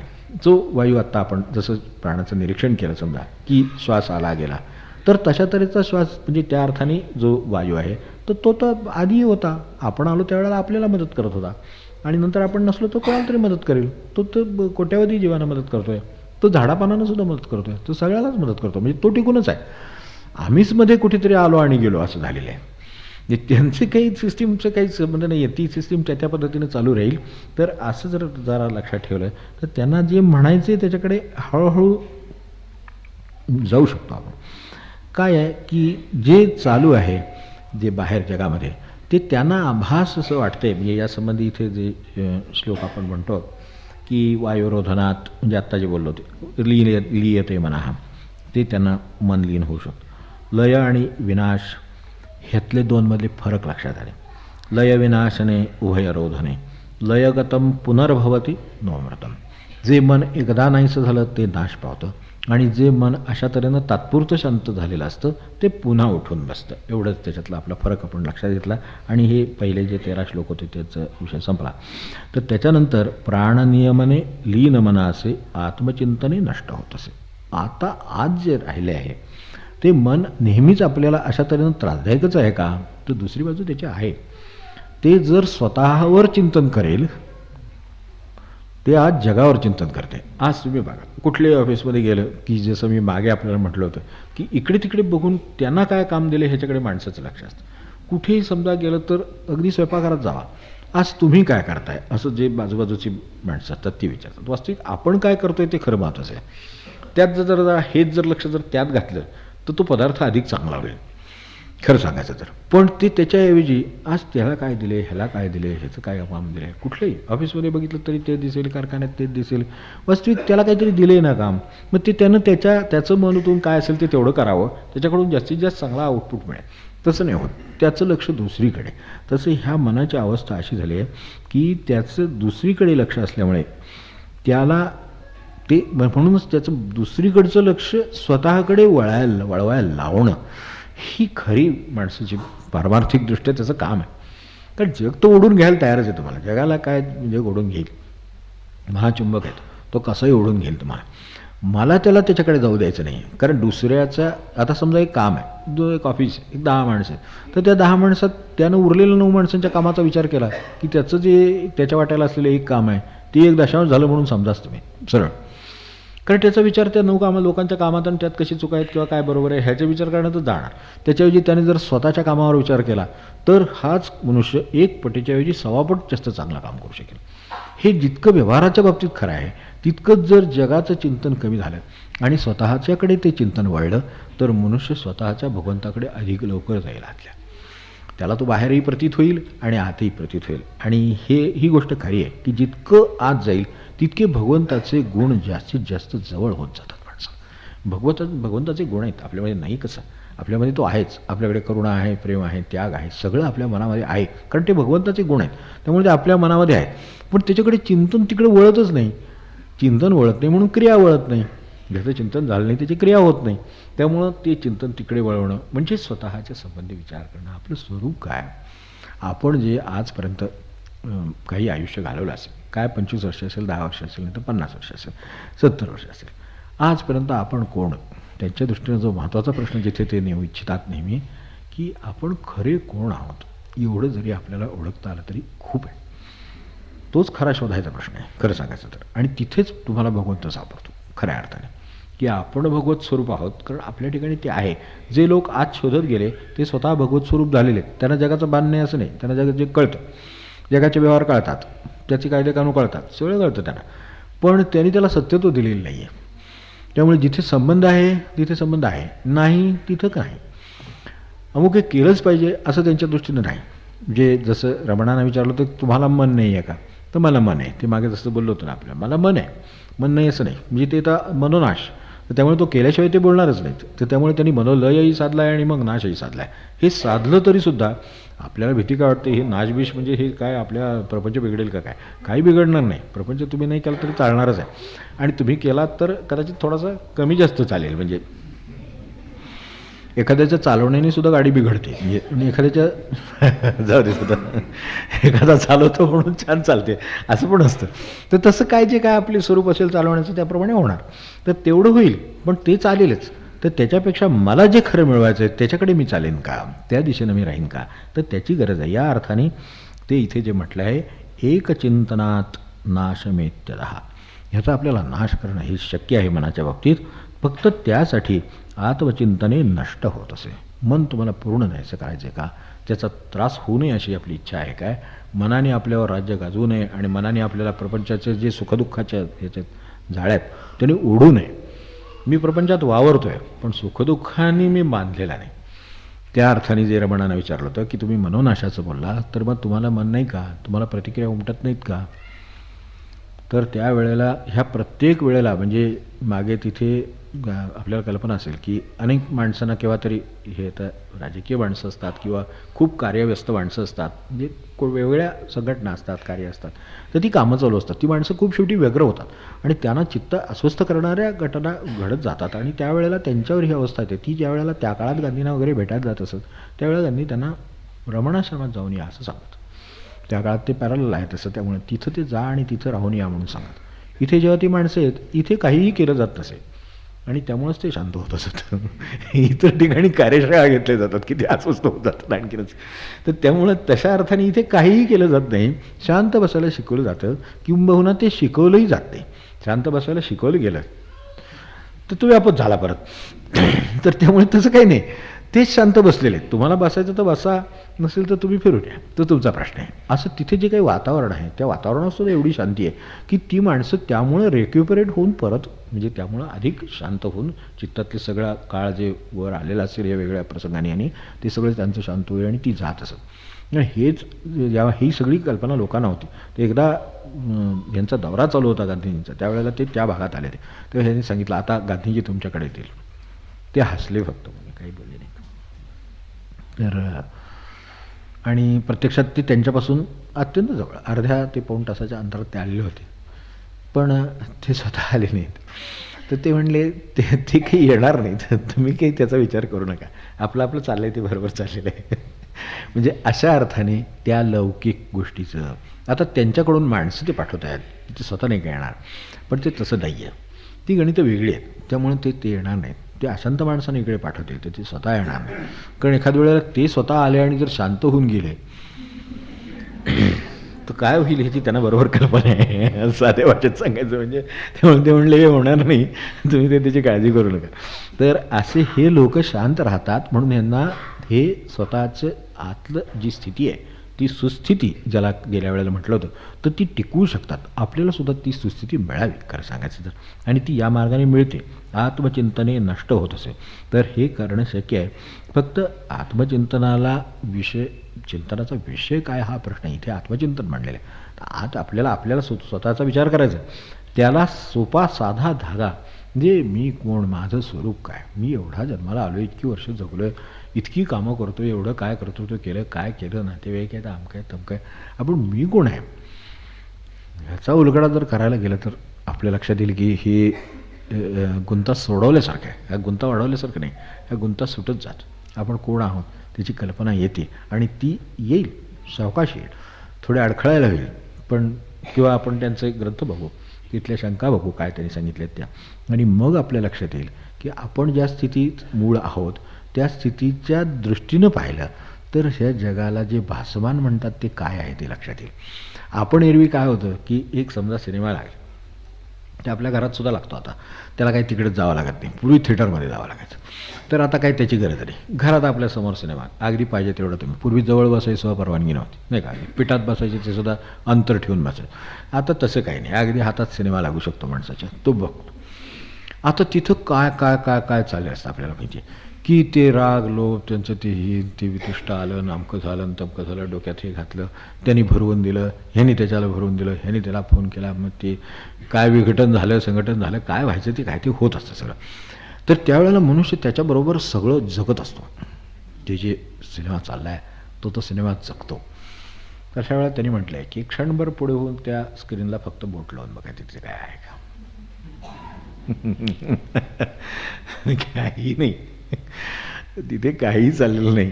आणि समजा जर ह्याच्यातले लाईट्स क्षणभर गेले तर काही होणार नाही. तिथे पुढे काही चालू नव्हतं, ते प्रोजेक्टर किंवा हे नसेल तर ते चालणार नाही आणि तिथे काही घडणारही नाही. आणि हे सगळं गेलं आणि त्याच्यावरती अगदी खून खराब्यापासून अगदी भगवंताच्या पूजेपर्यंत सगळं जरी झालं तरी शेवटी पडदा मूळ कोराच, त्याच्यावर काही घडलेलं नाही. आपली अंतस्थिती खरं तशी आहे. त्याच्यात खऱ्या अर्थाने काही घडत नाही आणि घडू नये, पण ते घडून देतच नाही खरं म्हणजे. तर ते आपल्याला सापडत गेलं तर हे पडद्यासारखं काम. ह्या घटना घडतील म्हणजे ह्या घटना घडणार नाहीतच नाही, ह्या घटना चालू आहेत. पण जसं सिनेमा संपल्यानंतर त्याच्यातल्या प्रेमालाही अर्थ उरत नाही, त्यातल्या रागालाही अर्थ उरत नाही, त्यातल्या त्या कटुघटनाही अर्थ उरत नाही, आनंदाच्या प्रसंगाने अर्थ उरत नाही आणि शेवटी काहीच नसतं. आपले पैसे खर्च होतात, आपला वेळ आता चांगला जातो म्हणलंच पाहिजे, आपला वेळ चांगला जातो आणि मग 3 तासाने आपण आपल्या घरी पुन्हा काय ते स्वयंपाक पाणी करावं लागतं, जेवावं लागतं. ही अवस्था आहे खरं सांगायचं तर. त्याच्यापेक्षा स्वतःला जर शोधलं तर लक्षात येईल आपल्याकडे केवढा हा चित्रपट चाललेला आहे. ही इतकी वर्षाचा चित्रपट आहे, असं चटकन बघून होणार नाही. तर आपण आत बघायला जावं म्हणजे आपल्या लक्षात येईल की 5 वर्षापूर्वीची परिस्थिती काय होती, 2 वर्षाची पूर्वीची काय होती, 7 वर्षापूर्वी काय होती, 10 वर्षापूर्वी काय होती. एकदा इतिहासाने तरी मागे जाता येईल, तेवढं तरी कळेल. मग आपल्या लक्षात येईल की अरे त्या वेळच्या घटना तर त्यावेळेला अर्थ असेल, पण आता त्याला काही फारसा अर्थ आहे असं वाटत नाही. हे एखाद्या अगदी 20व्या वर्षी 25व्या वर्षी काय कुठल्याही 30व्या वर्षीसुद्धा हे होऊ शकतं की अरे जसं 10वीतल्या मुलाला जसं पहिलीतल्या मुलाचं सगळं ते बालिशच वाटतं, तसंच आपल्याला सगळं वाटतं बालिश वाटेल. काय वाटणार नाही एवढं आपण सांगा त्याच्यातलं की हे बालिश नव्हतं, हे खरं होतं आणि बाकीचे जे आहे ना ते सगळं बालिश होतं. असं आपल्याला त्याकडे बघितल्यावर वाटेल. बालिश याचा अर्थच खरं नसलेलं, याला भेट नाही, हे टिकणारं नाही, असं काहीतरी मागे चालू होतं. भले संघर्ष असतील, भले प्रेम असेल, भले द्वेष असेल, काहीही असेल, ते तिथं चित्रपटात होतं. ते तरी काय शेवटी बघूनच चित्रपट ठरवला ना, फक्त थोडं वाढवून घेतलं एवढं. याच्यापेक्षा काही तिथं झालेलं नाही आहे. त्यामुळे तिथं काही फार मोठं वेगळं घडत नसतं. जे बाहेर चालू आहे त्याचं थोडंसं मिश्रण करून दाखवलं, आपण त्याच्यात इतके गुंगलो, आपण आपल्याकडे गुंगलो तर किती आपल्याला सापडेल. आणि मग आपल्या लक्षात येईल की अरे त्या वेळेचा हा बालिशपणाच होता. मग त्या वेळेचा जो बालिशपणा होता तर आज चाललेला तो तरी खरेपणा आहे की नाही कोण वाटतो. We are doing today is it real, त्याला काहीतरी आहे का वॅटेज किंवा व्हॅल्यू आहे का. आजही कदाचित मी पुढे अजून 10 वर्ष गेलो तर म्हणेन अरे या बालिशपणा झाला, असं तो होणार नाही ना. म्हणजे आपल्याला आपलं मूळ स्वरूप पाहिलं पाहिजे, त्याच्या प्रकाशात जे टिकलं ते टिकलं. आता तुम्ही मागे जाऊन जर बघितलं असेल, एखाद्या सत्पुरुषाचं दर्शन झालं असेल तर तो बालिशपणा नाही वाटणार. बघा तुम्ही एखाद्या सत्पुरुषाचं समजा तुम्हाला काय योगायोगाने झालं असेल, त्यांच्या घरी आले म्हणून आपण गेलो आणि काहीतरी नमस्कार करून आलो, ते आपल्याला बरं वाटलं त्यावेळेला, असे तऱ्हेचे कधीतरी 30 वर्षापूर्वी 25 वर्षापूर्वी कधी 10 वर्षापूर्वी असं काहीतरी घडलेलं असतं आणि ते मात्र ह्यात कुठं बालिश वाटत नाही. आपण काय उद्योग केले ते बालिश वाटतात एखाद्या वेळेला, पण एखाद्या वेळेला म्हणजे जवळजवळ तसेच असतात, पण तरीसुद्धा त्यातलं ते नाही वाटत तसं बालिश. ज्या क्षणी एखाद्या ठिकाणी सत्पुरुषाच्या संगतीत राहिला आणि मनुष्याला एखादा तास निशब्द अवस्थेत शांततेचा गेलेला असेल तर तो त्याला बालिश वाटत नाही. म्हणजे जे शाश्वत आहे ते आपल्याला अशा तऱ्हेचं वाटत नाही. असं मला सांगा की सिनेमातलं आपल्याला काय त्यातलं शाश्वत वाटतं. आपण फक्त कॉमेंट करण्यापुरतं बोलण्यापुरतं ते जे काय असेल तेवढा उपयोग, बाकी पडदा कोराच आहे. पुन्हा बघायचं म्हटलं तरी एकदा बघितलं मनुष्य, ह्याच्यापेक्षा काय त्याला लक्षात येतं, पुढं काय होणार माहितीच आहे त्याला. तर त्यामुळं त्याच्या अर्थाने त्यात काही उरत नाही तथ्य. जी गोष्ट एकदा बघितल्यानंतर पुन्हा बघण्यात काही रस वाटत नाही, ती गोष्ट 1 दिवसाच्या किमतीचीच आहे. आपण तिला आयुष्याची किंमत देण्याचं काही कारण नाही. पण आपली आत्मवस्तू अशी आहे की जी कधीही तिच्यात तुम्ही राहा आणि कधीही तिचा आनंद घ्या. ती जशी जन्मतः आहे तशी ती मृत्यूपर्यंत आहे. आपल्या सोबतीत जिथे जाणीव आहे तिथपर्यंत ती आहे. बाकीचं सगळं आलं आणि गेलं अशा स्वरूपाचं आहे. अशी किती गोष्टी आल्या आणि गेल्या, तर ह्यातलं स्थिर काय. मग हळूहळू आपल्या लक्षात येईल की म्हणजे आता हे जे लक्ष लागण्याचं काम आहे, आता स्वतःचा विचार करायचा. म्हणजे माणसाला वाटतं आता हे व्याप कुठं आता डोक्याला करून घेत आहे, त्याच्यापेक्षा रामनाम घेऊ चालेल, पण ते लक्ष रामनामात ठेवा, हो की नाही. मी रामनाम घेतोय आणि दूध ते उठतू चालले, असं एवढं काय करू नका, तिकडे काय ते होईल. आता एकदा बसलोय ना जपाला, तर आता ते जाईल. बरं, असं काय आपण अगदी सावधान असताना आणि रामनाम घेत नसताना कधी गेलं नाही, असं काही झालेलं नाही. त्याच वेळेला अगदी अस्वस्थता येते, याचं कारण म्हणाल ते नको आहे. मग अशी म्हणलं तसं आहे. तर त्यामुळे आपल्याला करायचं बरं, आपल्याकडे एकाग्रतेची शक्ती नाही अशातला अजिबात भाग नाही. मगाशी ज्या सिनेमाचा उल्लेख केला, ज्या गोष्टीचा उल्लेख केला, मनोरंजनाचा उल्लेख केला, कोणाचं काय असेल फील्ड, पण हे खूप व्यापून असलेली गोष्ट आहे. तर ते सिनेमा पाहताना त्याला सगळं खरोखर त्याच्या बँक अकाउंटची सुद्धा आठवण होत नाही, त्याच्या इस्टेटीची आठवण होत नाही, त्याच्या बँक अकाउंटची आठवण होत नाही, त्याच्या नातेवाईकांची आठवण होत नाही. कारण हे सगळे त्याचे नातेवाईक झालेले असतात त्या क्षणी. त्यांचं काय होतंय हा प्रश्न समोर इतका गंभीर असतो की जुळेल की मोडेल की काय होईल की काय होईल, इतकं ते त्याच्यात. म्हणजे आपल्याकडे मला सांगा, अनेक ठिकाणी म्हणजे आता आपल्या इथं प्रमाण कमी असेल कदाचित, पण आपण बाहेर जर गेलो तर आपलं चक्रावून जायला होतं. पण माणसं ते समोर लावून बसलेले असतात आणि ती इकडं खात असतात. पण कोणीतरी त्यांना घरात जे सावध असतं त्यातल्या त्यात, तर ते कोणीतरी त्यांना येऊन सांगतं की अहो संपले, वाढू का? आपल्या शक्ती नाही आहे का दादात मेवण्याची? पण असं नाम घ्यायला बसलाय. अहो 5 तास झाले तुम्ही नाम घेताय, निदान पाणी तरी देऊ का, किंवा काय चहा काफी देऊ का, असं विचारायला आले वगैरे. म्हणजे ती शक्ती त्या कुठे वळलेल्या आहेत आणि आहेत का नाही ह्याच्याविषयी शंका असेल तर आहेत. कुठे वळलेल्या आहेत त्याचंही प्रमाण आहे, त्या कुठे वळवायला पाहिजेत त्याचंही प्रमाण आहे, तेही दिशा आहेत. तर त्या दिशा आपण बघून घ्याव्या. म्हणजे मग अशा तऱ्हेनं जे आपल्याला आयुष्याचा जो उपयोग म्हणून आहे तो जो त्यांना साध्य करायचा आहे तिथे आपल्याला जाता येईल. या अर्थाने मनोनाश प्राणबंधनात लीनमानसम, हे जे आत्ता आपण ज्या ठिकाणी होतो तर तिथं नष्टमानसोत्कृष्ट योग या कार्यनावरे स्वस्थिती या.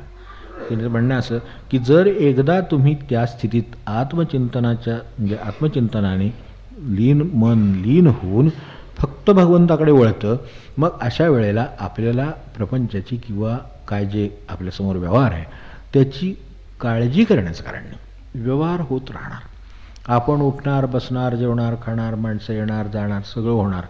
पण त्या सिनेमात आपण सहभागी नाही, आपण बघतो आहोत, ही भूमिका राहते आणि ती राहू शकते. तेवढं जितका आत मनुष्य स्थिर आहे तितकी ही भूमिका अधिक उत्तम राहील.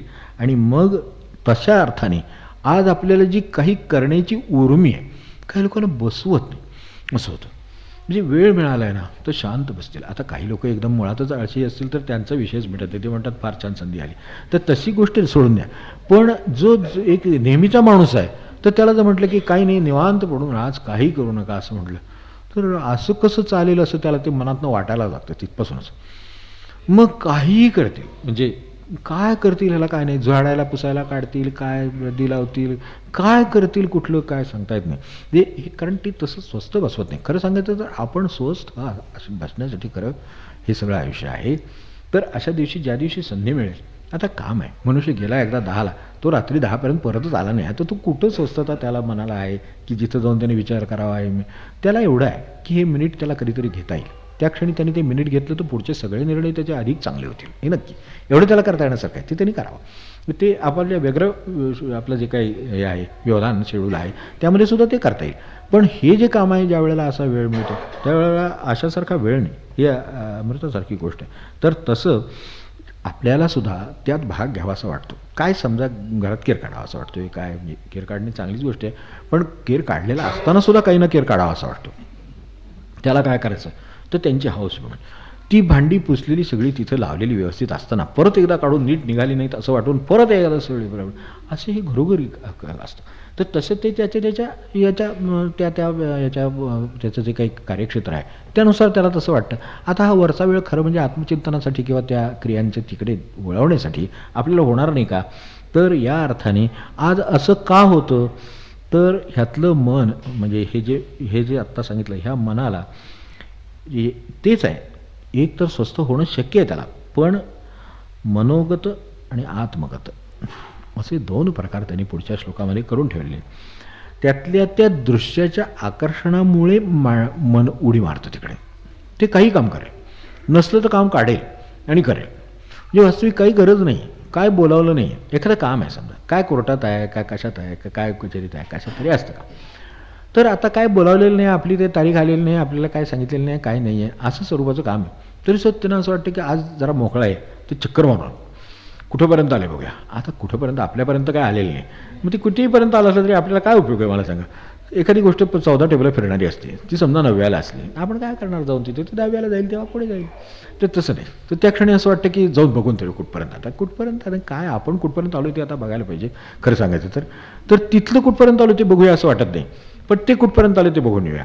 मी माणसं अशी पाहिलेत की कुठेतरी बांधकामं चालू असतात, कुठे काय मंदिराचं बांधकाम चालू आहे, कुठे काय बिल्डिंगचं बांधकाम चालू आहे, तर ते चक्कर टाकून येतात रोज. कुठपर्यंत आले बघूया. आपल्याला घरात राहायचं नाही, आपण पैसे भरलेले नाही, आपला काय संबंध नाही, आपल्या कोणी नातेवाईकाचं त्यात घर नाही, तरीसुद्धा असं वाटतं की कुठपर्यंत आले. आता काय तर आपल्याला खरोखर इतका वेळ कमी आहे आयुष्यात. हो, कधी हा श्वास आना होणं होय काय सांगता येते याचं, श्वास बेराना पाहुणा, ते आना होय न होय अशी अवस्था आहे. तर मग ते आपण ते करावं ना, त्याच्यावर जर म्हणजे वेळ आहे म्हणून, त्या वेळ असेल तर त्यांनी हे करावं. पण ते काय होतं की मनुष्य मनोगत आहे, त्याचं स्वाधीन नाही, आत्मगत नाही. त्यांच्या दृष्टीनं तो तसा असेल, त्या दृश्याच्या ओढीमुळं दृश्यवारितम चित्तमात्मनः चित्वदर्शनम तत्वदर्शनम, मग खरं कळतं. त्यांचं म्हणणं की एकदा तुम्ही हे फक्त त्या दृश्यातलं चित्त काढून घ्या, त्याला ज्या दृश्याच्या चिंतनाची सवय लागली आहे ती चिंतन काढून घ्या, आणि इकडं ते चिंतनाची शक्ती इकडे लावा, जी क्रियांची शक्ती आहे ती इकडे लावा, आणि मग तुमच्या लक्षात येईल खरा आनंद कुठं आहे. ह्या दृश्यात तुम्ही कितीही गोंधळ घातला, जसं त्या चिखलात कितीही गोंधळ घातला तर शेवटी चिखल अंगावर घेऊनच बाहेर यायला लागतं. तर तशी अवस्था आहे. चिखलात आपण समजा अगदी व्यवस्था करायला घेऊन त्याच्यात उतरलो, तर शेवटी काय होतं, आपण चिखलाचे पाय घेऊन बाहेर पडतो. चिखलात गेलो आणि सगळी व्यवस्था लावायचा प्रयत्न केला, तिथं आपल्याकडे कोकणात वगैरे असं लावणी वगैरे असते त्यावेळेस चिखल केलेला असतो. काही वेळेला इथे आपल्या परिस्थितीमुळे काही वेळेला होतो, कुठल्या तरी ठिकाणी माती जास्त असते, पाऊस पडतो, पाणी साठतं, चिखल होतं, तर त्यात उतरून आपण व्यवस्था लावायला गेल्यासारखं दृश्याची अवस्था आहे. तिथे शेवटी काय होणार, आपण चिखलातनं शेवटी आपलाच पाय बाहेर निघणार नाही म्हणून आपण लवकर आपलं बाहेर येणार, शेवटी आधी जो पायाला चिखल नव्हता तो पण लागणार. तेव्हा अशा तऱ्हेचं जे वेगवेगळ्या प्रकारचे आकर्षण आहेत तर त्या दृश्यातून मग हे जर एकदा मन आत गेलं तर दृश्यनाशता आत्मनवळे आत्मदर्शने तत्वतेकडे. माझं खरं काम काय ते मला दृश्यातून बाहेर मागे आल्याशिवाय कळणारच नाही. दृश्यातून मागे येऊ दे, दृश्यात जावं लागलं आणि खरोखरच मगाशी म्हटलं तसं काय आवाज आला का, आता समजा आपल्यालाच हाक ऐकू आली, बाहेरून हाक मारली, तर ह्या वेळेला जाणं ठीक आहे, मग ती माळ अर्धी होऊन येतं पूर्ण होऊन आपल्याला हाक मारली म्हणजे काहीतरी तिथं त्याची आपली गरज आहे, अशा वेळेला जाणं. त्या क्षणी दृश्याच्या आकर्षणानं आपण जात नाही, आपल्या मनाच्या अस्वस्थतेनं जात नाही, कामासाठी जातो. मग त्या कामासाठी अवश्य जावं, ते दॅट इज अ कॉल. त्यावेळेला तुम्ही तो अटेंड करा. पण ज्या वेळेला काही कॉल नाही त्यावेळेला अटेंड करणारं मन आहे ते दृश्याकडे ओढ घेणारं मन आहे, त्याला मागे इकडे फिरवलं आणि इकडे लावलं. मग अशा पद्धतीनं केलं तर दृश्यनाशता आत्मनवळे आत्मदर्शने तत्वतेकडे. खरं ते पण माझं काय आहे, खरं माझ्यातलं टिकणारं काय, माझं आत्मस्वरूप काय आहे, हे ज्याला कळलं त्याच्या दृष्टीनं खरं कळलं. आणि मनाला जर आत शोधायला गेलं तर आपल्या लक्षात येतं की तशी वस्तू म्हणून आपल्याला काही सापडत नाही आहे तिथे, त्या अर्थाचं काही नाही आहे. जसं शक्तीचा अनुभव येतो, शक्ती म्हणायला बघायला गेला तर सापडत नाही, हे सगळं वायरिंग आहे, लाईट जातो आहे, बरोबर आहे, सगळं आहे. पण ज्या ठिकाणी तो व्यक्त होतो तिथं फक्त कळतो आहे, बाकीचं त्याचा प्रवास कळत नाही, त्याचं एरवीचं स्वरूप कळत नाही. साधं वीज आहे ते, बरोबर. मी हा प्रश्न ते वीज ज्यांनी आपल्याला माहिती आहे संशोधन केलं त्यालाच विचारला होता की वीज एकदा आम्हाला जरा बघायची होती, तुम्हीच निर्माण केली, शोधलं आहे सगळं हे सगळं, तर तुम्हाला माहीत असेल म्हणून त्यांनाच हा प्रश्न मुलांनी विचारला की जरा आम्हाला वीज बघायची. ती म्हणली एवढंच शक्य झालेलं आहे. मला म्हणले मी हे शोध लावला आहे पण मला हे नाही शक्य की तुला वीज दाखवेन.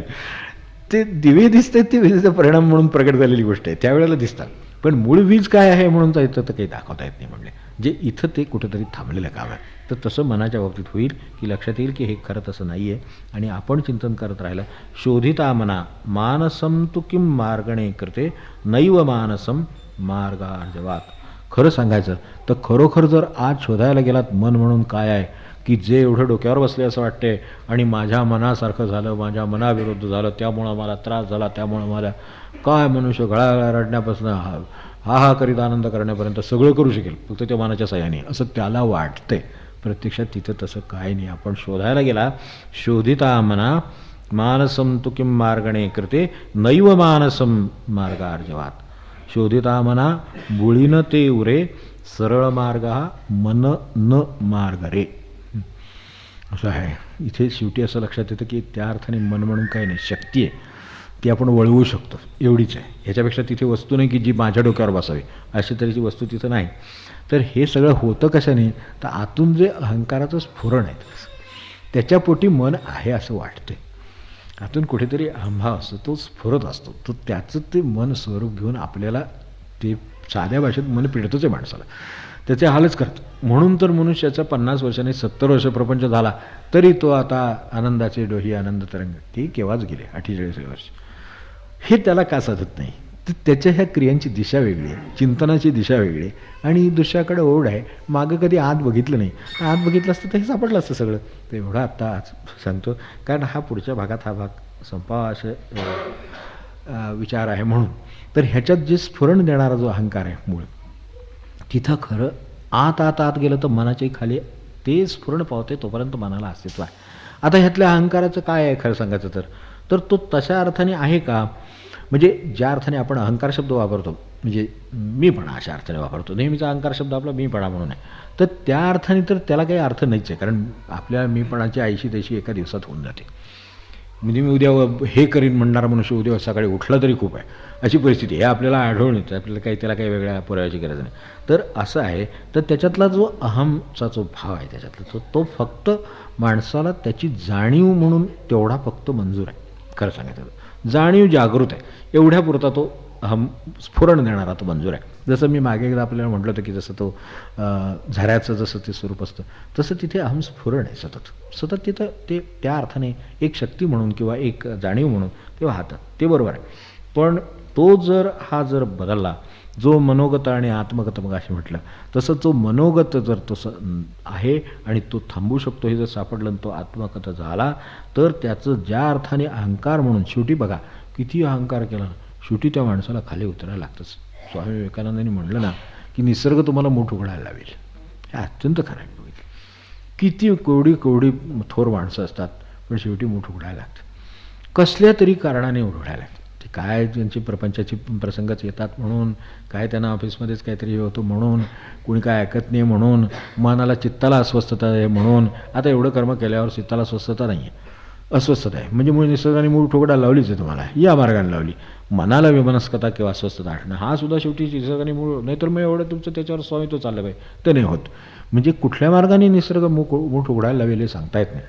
फार संपत्ती साठवून ठेवली निसर्ग, एकाच दिवशी त्याचं सगळं करू शकतो. आता बघतोय आपण काय तिकडे चाललं आहे. एखाद्या वेळेला अशी सुनामी आली, सगळं गावच्या गाव, घर कुठलं काय कुठलं सगळंच्या सगळं जातं. मग त्यावेळेला ते कळतं की अरे हे तसं नाही आहे. म्हणजे हे कळायला हा मागे मागे मागे जाऊन जो तो शेवटी खरं सांगायचं तर माझं आत्मस्वरूप म्हणून जे काही स्फुरण आहे ते त्यातलं खरं आहे. आणि याला मग मात्र लक्षात येतं की ते जे स्फुरण आहे तिथेच मी आहे फक्त. ते अर्थाने मी शब्द वापरायचा म्हणून, कळावा म्हणून, केवळ आयडेंटिफिकेशन म्हणून एवढ्यापुरताच तो सगळीकडे सारखाच आहे. मग त्याला जे ज्ञानेश्वर महाराज म्हणले तेवीची अहमभाव जाये तर लक्षात येईल की तव ऐक्य आधीच आहे.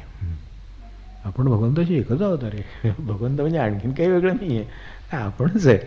फक्त हे एवढेमधलं सगळं पार करून तिथे आत गेला तर, नसेल तर बाहेर पार करून गुरुच्या सहाय्याने त्या ह्याला स्वरूपाला पोचला तर.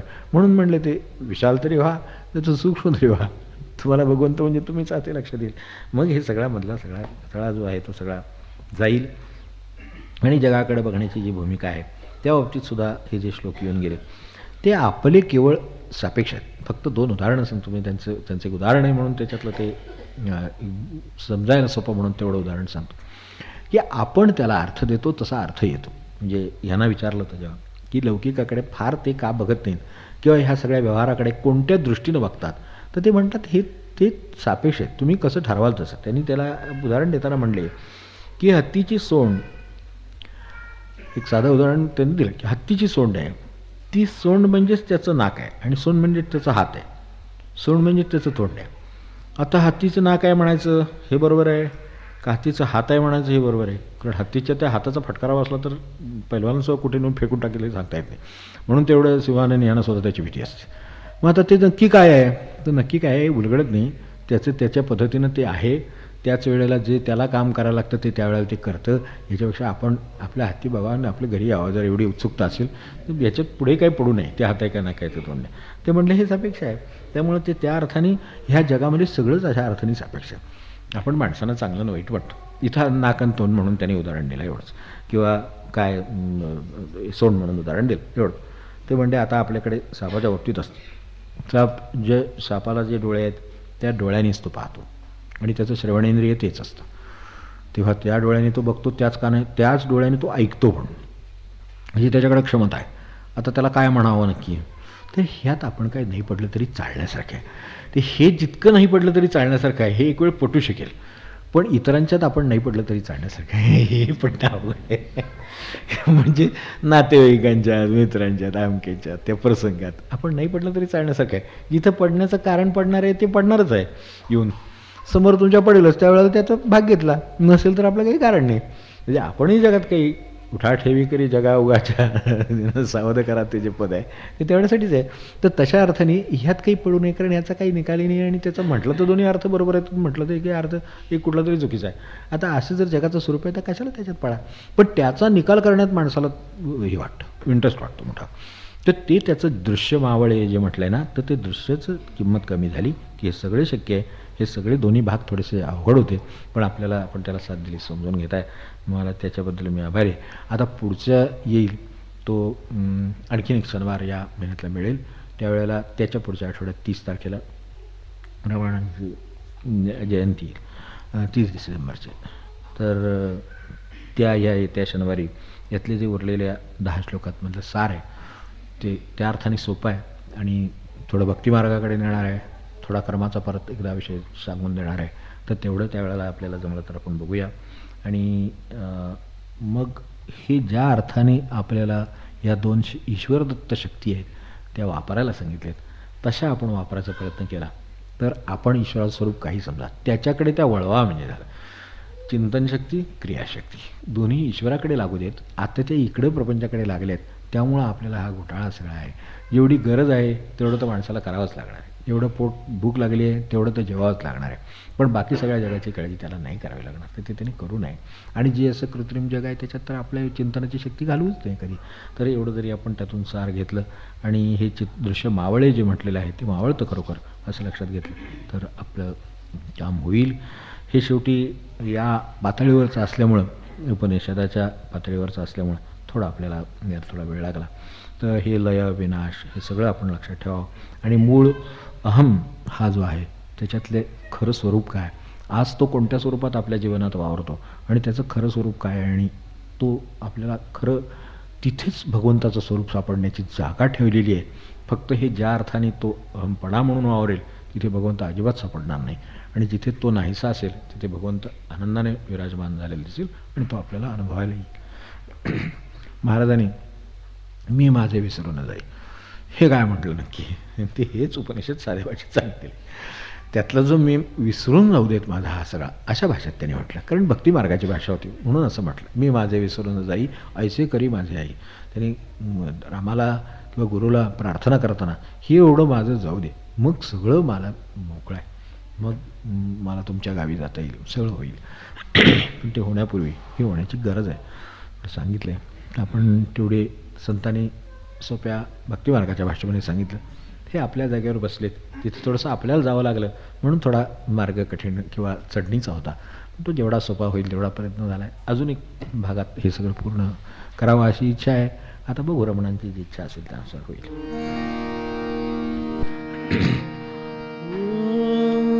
नमो भगवते श्रीरमणाय. ओम नमो भगवते श्रीरमणाय. ओम नमो भगवते श्रीरमणाय.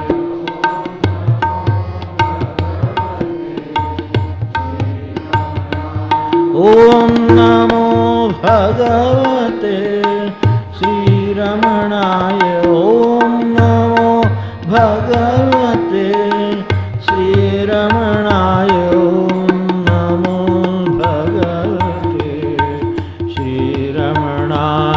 ओम नमो भगवते श्रीरमणाय.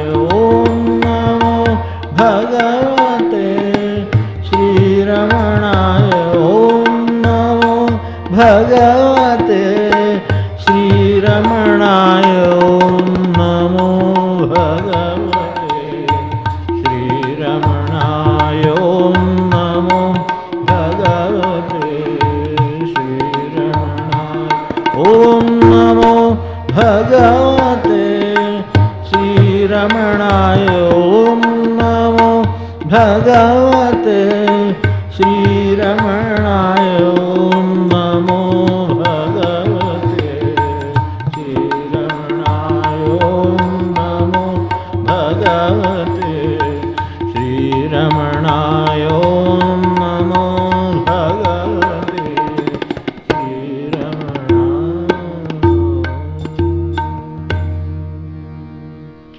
जानकी जीवन स्मरण जय जय राम